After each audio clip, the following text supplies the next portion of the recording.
Hi. Thanks so much for having me. I'm really excited about this. I just got married 2 days ago, and this is really the best way to come back to work. So thanks, guys. I'm going to be talking a little bit about just knowledge and collaboration at State today. If you just go to the next slide. The slides are real. Going back to that marriage disclaimer, the views expressed are probably my own as opposed to the Department of State's, or do not necessarily reflect their views.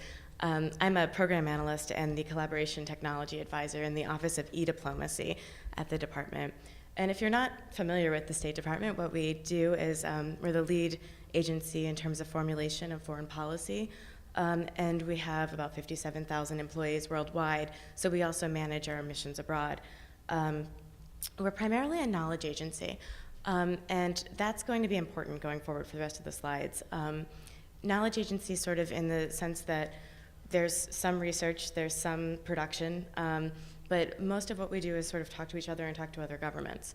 So this org chart, ignore the labels and everything on it. It's probably looking reasonably familiar to anyone who works with or in government. We're located, in terms of the Office of E-Diplomacy, about 7 tiers down from here. And we were founded in 2002, originally as a task force, and turned into an office. If you switch to the next slide.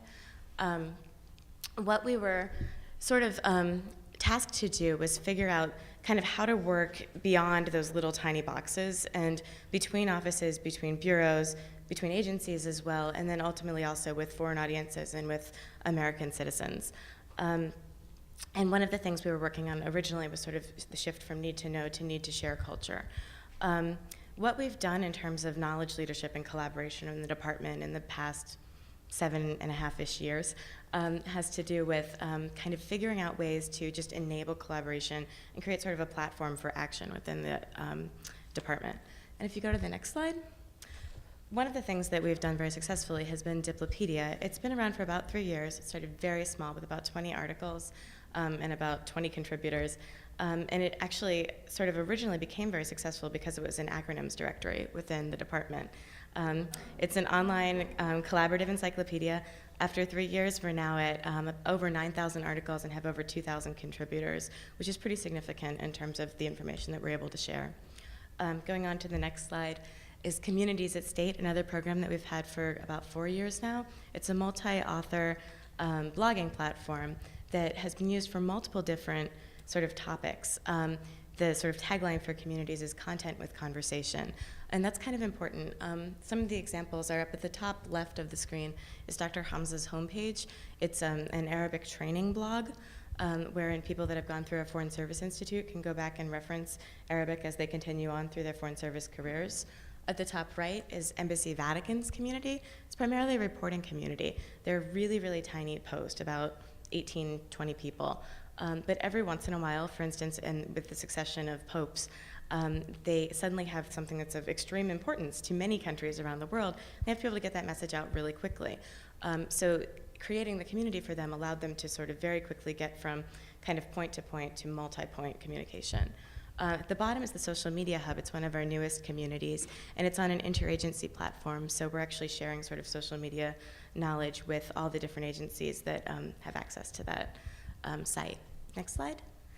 Very quickly, this is new, and it's the sounding board. We started about 10 months ago. It's an idea generation community. It's sort of a mega community at State, if you will. And what it is kind of just a place where people can submit their good ideas in terms of management process and management reform, and then comment on them and sort of develop them and kind of move forward on those ideas. So it's only been around for about 10 months, but in terms of the status icons at the bottom, at the right there, there've already been 11 ideas sort of brought to fruition, 17 that are in the works, and a number of others that are sort of still under consideration right now while people are thinking about what we can do. And then this is one of our earlier forays into what we're calling 21st century statecraft in terms of kind of this digital element of diplomacy. It's called the Virtual Student Foreign Service. Secretary Clinton announced it at the commencement speech at New York University in May.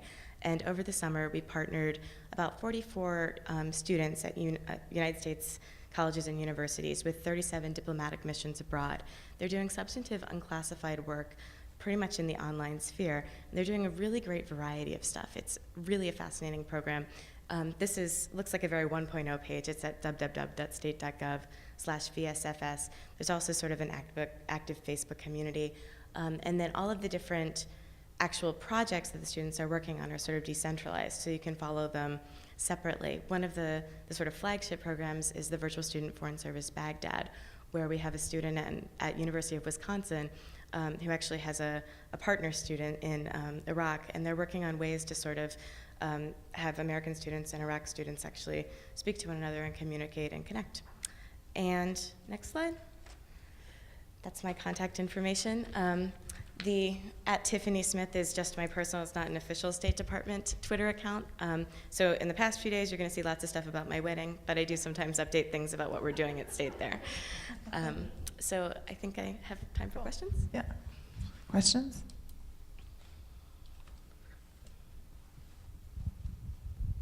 Let's hear both of them. I just wonder if you could talk more about the sounding board, which I think is it's internal, right? I'm assuming it's like Yes. for employees, and Yeah. what platform are you using and that kind of stuff. Mm-hmm. Okay.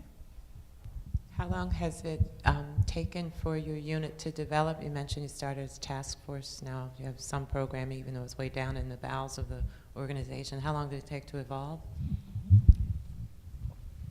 Any more? Okay, answer those two. All right, great. And I'm actually going to answer the second one first, because then that kind of informs the first one.